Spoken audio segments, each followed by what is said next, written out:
En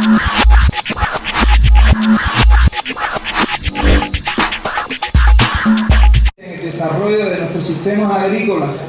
Y qué bueno que participamos en un evento como este, donde nos estamos acercando a nuestros productores, donde nos estamos acercando a nuestra historia. Aquí trataremos de compartir cómo es que nosotros a lo largo de la historia hemos logrado los avances que hemos alcanzado en nuestros sistemas agrícolas desde el punto de vista de la posición de nuestro gobierno y de nuestro Estado. Muchísimas gracias, México, nuevamente. Gracias. Queremos empezar, haciendo una breve presentación de nuestro país, Cuba. Como ustedes saben, es un archipiélago, no es solo una isla, como a veces decimos la isla de Cuba, sino es un archipiélago compuesto, sí, por numerosas islas y cayos, donde la isla principal es la isla de Cuba. Y también la isla de la Juventud, la otra isla pequeña, pero grande por todo el trabajo que desarrolla también en relación a nuestro país. Bueno, pues Cuba, con 11.200.000 habitantes, el 75% de estos habitantes viven en zonas urbanas, o sea, más de 8.200.000 vivimos en la ciudad, lo que nos trae grandes retos. Como ustedes saben, las ciudades son muy complejas y se presentan muchas problemáticas, pero estamos seguros y convencidos además de que la propia problemática de la ciudad la tenemos que resolver los propios ciudadanos que vivimos en la ciudad, y no hay otra manera de hacer la ciudad sustentable. Así las cosas, podemos decirle que nuestra agricultura vamos a dividirla en dos etapas y después les diremos por qué. Hasta 1989, desde que somos república, digamos en 1902 y un poco antes, cuando éramos colonia de la metrópoli española, pues fue una agricultura basada en el monocultivo. Éramos el principal productor de caña de azúcar y con los años y el desarrollo, por supuesto, estuvimos enfrascados en un proceso de revolución verde, una agricultura basada en altos insumos. Podemos decir, por ejemplo, que en Cuba se aplicaban más de 150 kilogramos de nitrógeno de fertilizante completo, o sea, NPK por hectárea, una dosis altísima. Teníamos también un exceso de maquinaria. Importábamos más de 1 billón de toneladas anuales de fertilizantes químicos y más de 100.000 toneladas de plaguicidas para nuestro pequeño país, que son 110.000 kilómetros cuadrados nada más lo que tenemos de extensión. O sea, cuántas veces podemos estar en el territorio de nuestro hermano México incluido, y sin embargo las dosis de quimificación que teníamos en la agricultura y de exceso de maquinaria eran excesivas. Sin embargo, en 1990, todos ustedes recordarán que con el derrumbe del campo socialista, pues nuestra economía, que estaba basada en relaciones preferenciales y que éramos miembros del Consejo de Ayuda Mutua Económica de los países del CAME, para la agricultura cubana, el objetivo principal es contribuir a asegurar la soberanía y la seguridad alimentaria de nuestra población. Eso es el recurso patrimonial que tenemos en la agricultura. ¿Qué sucedió? Pues sencillamente ante esa situación, tanto el gobierno como el pueblo en general tuvimos que buscar alternativas para esa subsistencia. Dentro de esas alternativas, pues, hubo que necesariamente hacer transformaciones tanto en el campo como en la ciudad. Las transformaciones en la ciudad vinieron representadas por el desarrollo, empezar a desarrollar una agricultura en la ciudad. Es a partir de entonces que el movimiento de la agricultura urbana y suburbana en Cuba coge auge y empezamos a desarrollar una agricultura de ciudad que no estaba concebida en nuestro país. El Ministerio de la Agricultura, en la provincia de la ciudad de La Habana, o sea, en la provincia de La Habana, la capital del país, no tenía ni siquiera delegación, porque decían que en las capitales la agricultura es un problema rural, no era problema de la ciudad. Y sin embargo, estas fueron de las grandes transformaciones a las que el Estado cubano y el pueblo cubano nos dimos a la tarea para enfrentar esa crisis alimentaria y económica en general, en la cual nos vimos de pronto, así si se quiere, involucrados. En el campo, las transformaciones estuvieron, teníamos una agricultura basada en grandes empresas estatales y sencillamente una de las transformaciones importantes fue la socialización, o sea, la formación de cooperativas, de diferentes cooperativas donde esa tierra que formaba parte de las granjas estatales, esas grandes extensiones de tierra, pasaron entonces a las formas cooperativas, se crearon las unidades básicas de producción cooperativa, se crearon también las cooperativas de crédito y servicio, o sea, se fueron originando diferentes transformaciones en el campo a partir de entregar esas grandes extensiones de tierra a una forma de producción cooperativa más pequeña y de esa manera ir afrontando los retos, pasar entonces necesariamente de una agricultura quimificada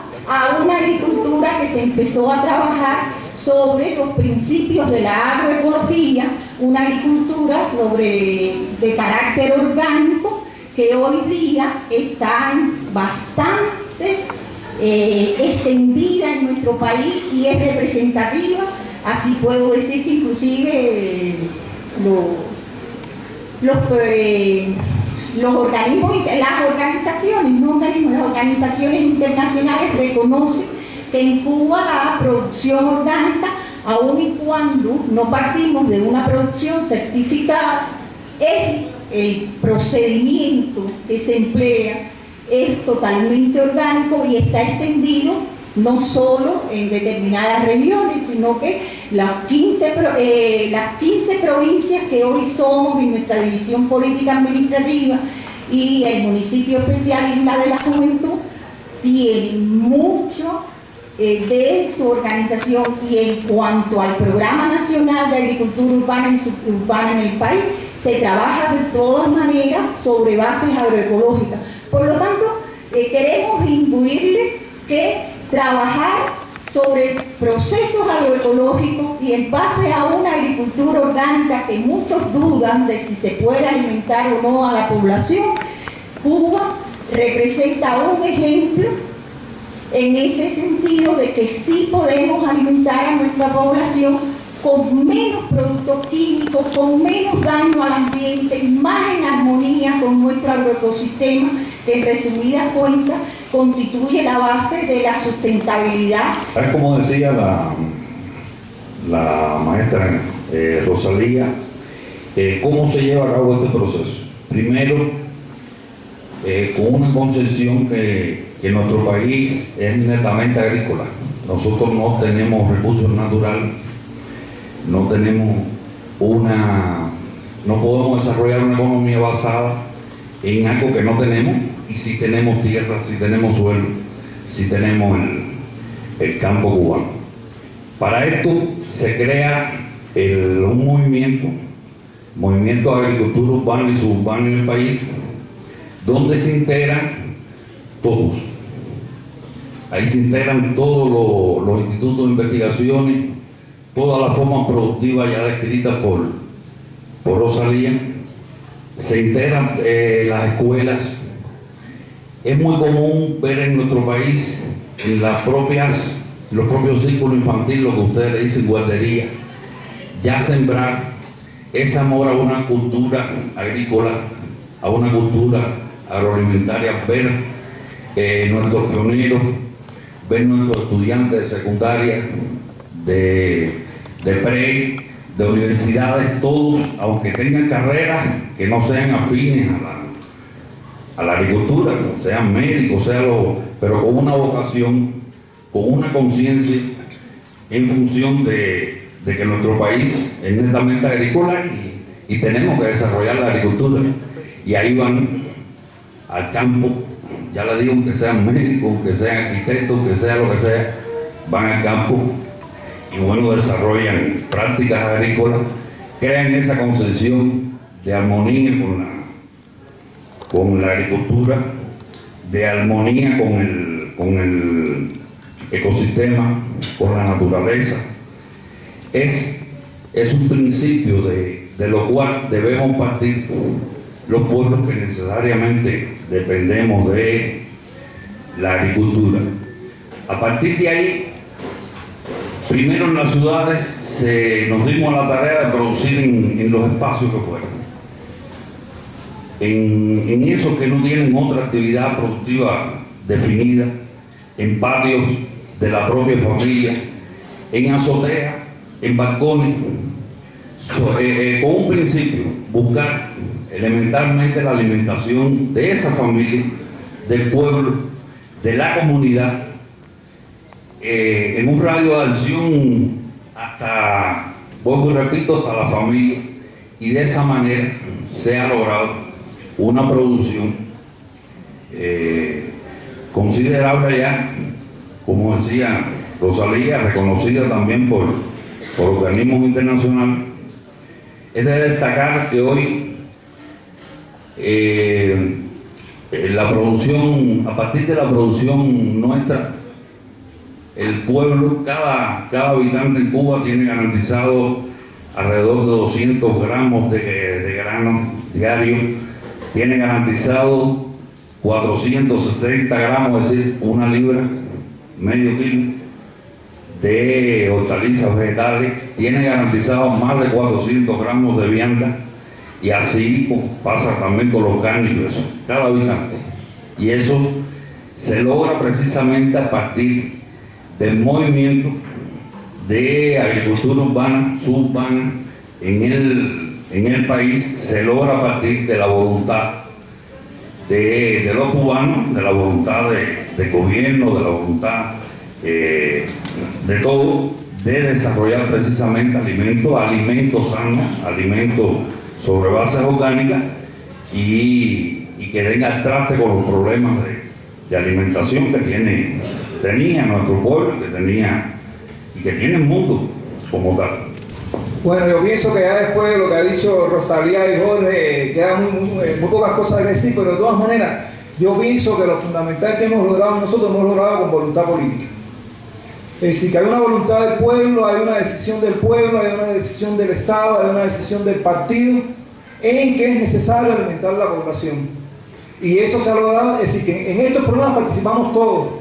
Así que no es un programa que participa la universidad y participa el INIFA como centro, no es un programa donde participan todos. Y participa todos desde la principal organización, la organización de masa, la organización de base, a través de la voluntad política de todos los decisores a todos los niveles del gobierno. Y eso es lo que ha hecho que nuestro programa de agricultura urbana y suburbana ya lleve más de 25 años resolviendo el problema de alimentación de las personas. No es un programa que se pueda encasillar en la universidad, no es un programa que se pueda encasillar en un instituto de investigaciones.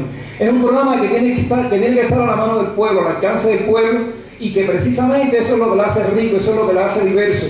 Teniendo en cuenta las propias necesidades del productor, satisfacer las demandas alimentarias de toda la población, a través del trabajo de todos. Así que uno no lo puede separar porque no tendría cómo explicarlo de manera separada. Es la integración de todo, de la familia, de las organizaciones, de todas las instituciones científicas y por sobre todo la voluntad y la decisión política del Estado y del gobierno, que lo primero es la alimentación del pueblo. Y hacia ello, podemos poner un ejemplo, tenemos un programa, por ejemplo, un programa de producción de alimentos, que es un programa que tiene el Ministerio de la Agricultura, donde se incluye todo lo que tiene que ver con alimentos. Ahí está el programa de agricultura urbana, está el programa de frutales, todos los programas entran por ahí.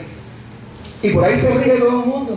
Es decir, vamos a trabajar en función de resolver los problemas alimentarios de nuestra población, desde nuestras instituciones, desde la finquita del productor, desde el patio de la persona que hace agricultura, y sobre todo unidad de acción y unidad de pensamiento. Tiene que haber unidad de acción. Si nosotros queremos, el programa nuestro, nosotros lo desarrollamos gracias a la unidad de acción, a la unidad de pensamiento que nos permitió darnos cuenta qué es lo que necesitamos para resolver nuestro problema. ¿Es una receta? No es una receta. Cada país, cada lugar lo hace desde las condiciones que tiene creadas, de su entorno. Pero ¿de qué es posible? Sí es posible. Muchísimas gracias y bueno, estamos abiertos a las preguntas.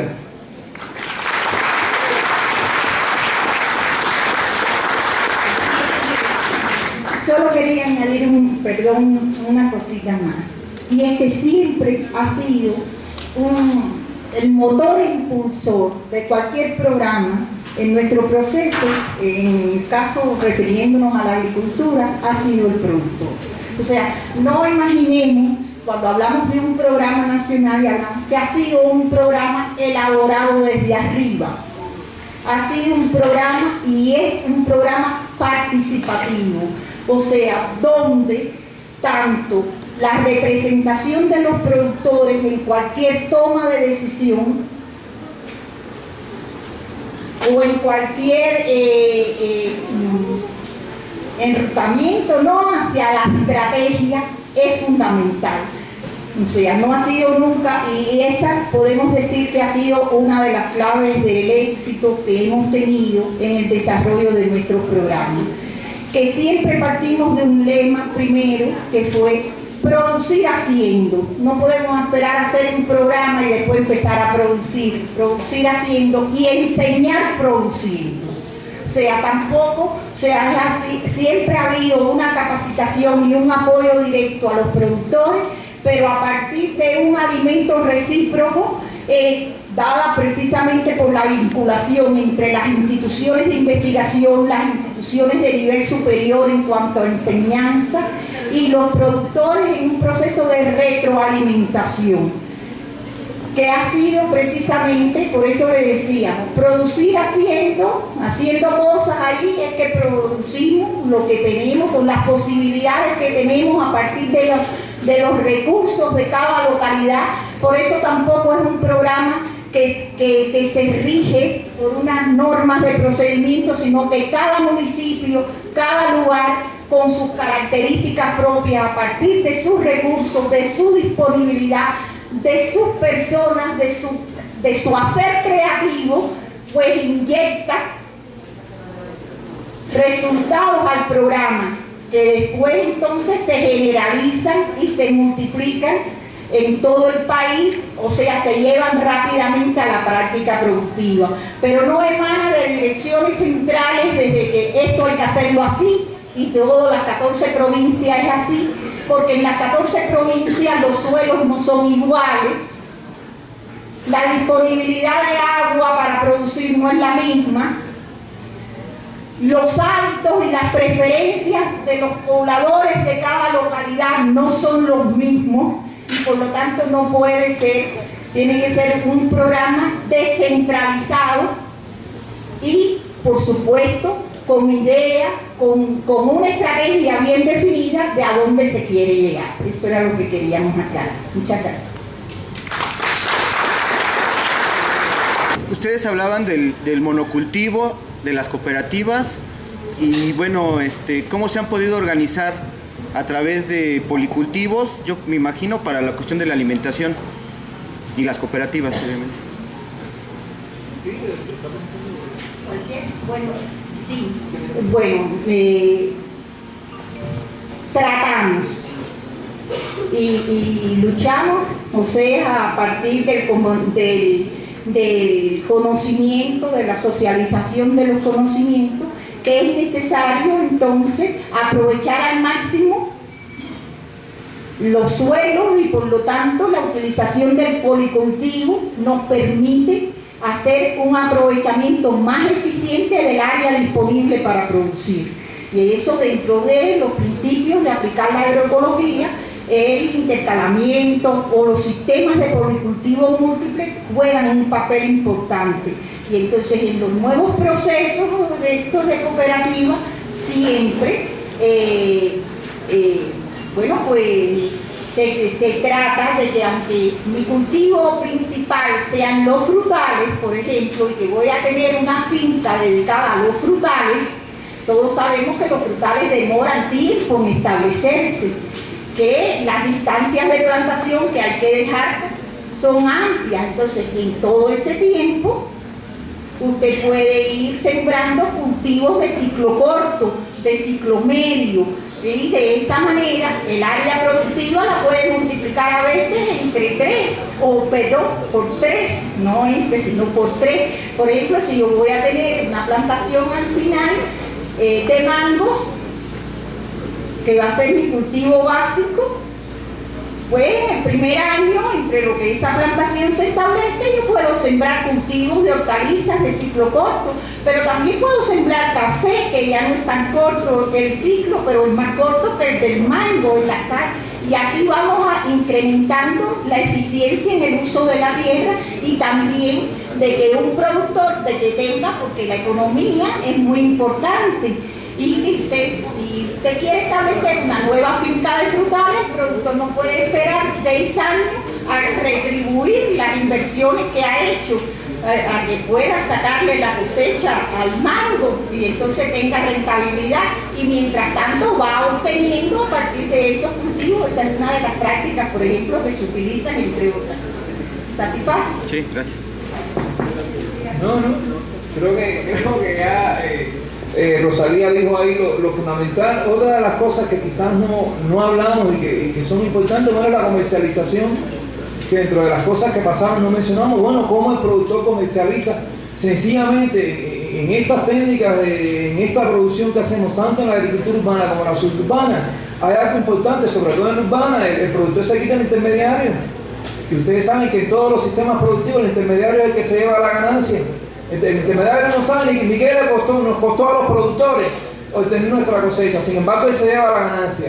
Estos sistemas productivos están diseñados de manera que los productores accedan a su mercado, y generalmente, sobre todo en la agricultura urbana, en las mismas instalaciones productivas están montados los sistemas de mercado del productor. Quiere decir que el productor mismo vende su producción, y eso hace que el sistema productivo se le encarezca menos y que él disfrute a su totalidad de los resultados de su producción. Pienso que es un elemento interesante buscar las formas en que el productor entra al mercado, cómo entra, cómo lo hace, de manera que las ganancias no se le vayan a través de esta vía. Pienso que eso es un elemento importante que no recordamos. Ya referente a lo de también algo importante, la contribución social, no única y exclusivamente, es decir, nuestras empresas producen, pero nuestras empresas que producen o nuestras instalaciones productivas tienen un compromiso, y tienen un compromiso social con los hospitales, tienen un compromiso social con las escuelas, tienen un compromiso social con los círculos infantiles, donde una determinada cantidad de producción va directo allí, porque es el compromiso que tenemos de resolver la alimentación de nuestra sociedad en cualquiera de las situaciones que nos encontremos, y eso nos hace más ricos, nos hace más diversos. Sí, adelante. ¿Está poniendo una mano por allá, no? A ver, adelante. Una pregunta, cuando hablan de asegurar un sitio rector, asegurar la soberanía y seguridad alimentaria, ¿cómo manejan ustedes esa dualidad? Porque en este país, por ejemplo, ahorita en la cuestión de la crisis alimentaria, por ejemplo, al inicio del sexenio con el maíz, ahorita con la cuestión del huevo, los gobiernos aquí son muy dados a manejar el concepto de seguridad alimentaria, pero bajo ese concepto abren las exportaciones, quitan aranceles. Entonces, nosotros sostenemos o defendemos el concepto de soberanía alimentaria. Sin embargo, por ejemplo, ustedes comentan los dos. ¿Cómo lo manejan con una dualidad? Retomando el concepto de seguridad alimentaria, es de que todo el mundo tenga posibilidad, o sea, que haya disponibilidad y capacidad para que todos puedan disfrutar de una alimentación sana, ¿no? Entonces, lógicamente, ¿qué pasa?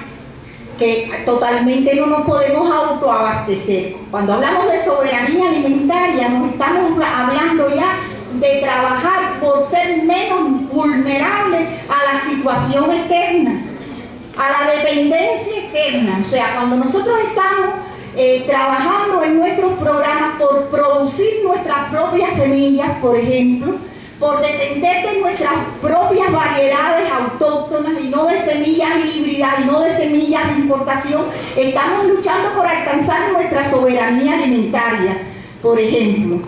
En ese sentido, trabajamos la dualidad, trabajamos la seguridad que todos los habitantes tengamos posibilidad para adquirir y disponer de alimentos sanos en todo momento. Como eso no es posible, lógicamente, O sea, hay cosas que el gobierno tiene que importar alimentos, todavía importamos alimentos.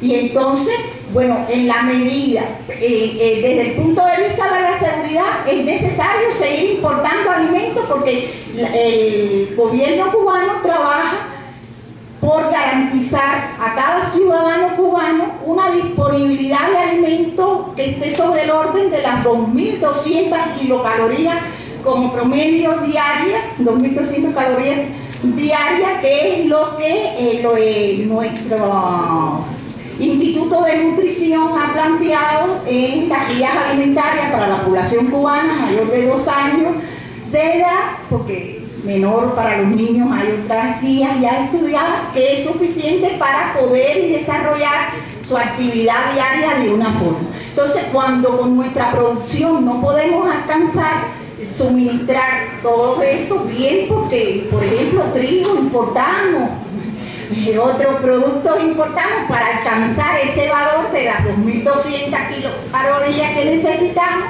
pues bueno, trabajamos en ese sentido de la responsabilidad que tenemos como Ministerio de Agricultura de contribuir a la producción, pero también desde el punto de vista estatal de asegurar ese consumo, manejando, digamos, la economía a nivel nacional para garantizar esa alimentación de la población. Y por otra parte, desde el Ministerio trabajamos en políticas que nos permitan, como le decía, la producción de nuestras propias semillas, la producción de nuestros fertilizantes, que nos hagan menos vulnerables a las situaciones externas, a los periodos de crisis, y que por lo tanto nosotros podamos ser más suficientes en ese sentido. Bueno, en aras del tiempo vamos a 2 más. A ver usted. Mi pregunta es la siguiente. Bien decía, ¿por qué estoy dividiendo al campo de la ciudad? Yo creo que ese es un punto bien importante. También para mí, también bien importante es separar a los profesionistas de los campesinos. Ahorita decía usted que un ingeniero, un arquitecto, un lo que sea, también puede sembrar, porque decía que es lo urbano, ¿no? En las azoteas, en esto, para su propio consumo. Entonces, allá en su país, a los niños les enseñan que no nada más ser profesionista y ser doctor es importante, sino también es importante el campo, porque de ahí es donde vamos a comer. Entonces yo digo, ¿ustedes cómo le hacen para que a los profesionistas también les digan, ¿sabes qué? También tienes que sembrar, porque lo primero es la alimentación.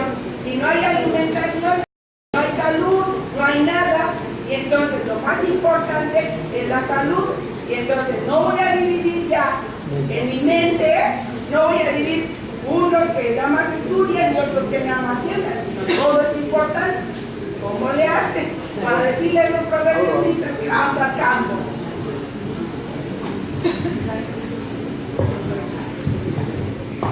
Bueno, en nuestra intervención planteamos esto, ¿no? Es una vinculación de todos los factores de la sociedad, ¿no? Que intervienen en un proceso productivo dado precisamente porque la economía nuestra está basada sobre un sustento netamente agrícola. Nosotros no tenemos recursos de otro tipo, ahí le decimos. Si se concientiza, se capacita, ¿no? Mediante las capacitaciones a todo el mundo, de que primero, para que puedas ejercer como doctor, como arquitecto, como informático, como juez, como lo que sea, tiene que comer. Es una realidad. Uno puede hacer cualquier cosa. No ha comido, no puede hacer nada. Nadie con hambre puede ejercer su trabajo. Entonces, a partir de eso, es que se evoca a todo el mundo. Es una realidad. Es una lástima. Nosotros traíamos una presentación para digital, ¿no? Para ponerla, ¿no? Donde tenemos todo eso. Usted vea a un médico con una bata de médico bueno, colgándola, pero está trabajando en una actividad agrícola, ¿no? Y un niño de una secundaria, de una guardería, eso también se integra a partir de todos los institutos de investigación, todas las formas de capacitación, de estudio, llegan hasta el último productor. Como decía Rosalía, el eje principal de todo es de abajo hacia arriba, el productor. No puede ser el ministro de la agricultura o el secretario de agricultura, para el caso de ustedes. El productor es el eje principal de eso. Y todo va en función de la capacitación, en función de los resultados obtenidos de la investigación para aplicar en la agricultura hasta ahí, por diferentes... se acabó el tiempo, no sé si pude en cierto modo. Bueno, miren, se acaba el tiempo, después estamos aquí, podemos compartir, podemos socializar, intercambiar todo lo que quieran. Durante el día vamos a estar por aquí, ahí nos socializamos y compartimos. Muchísimas gracias por la atención prestada.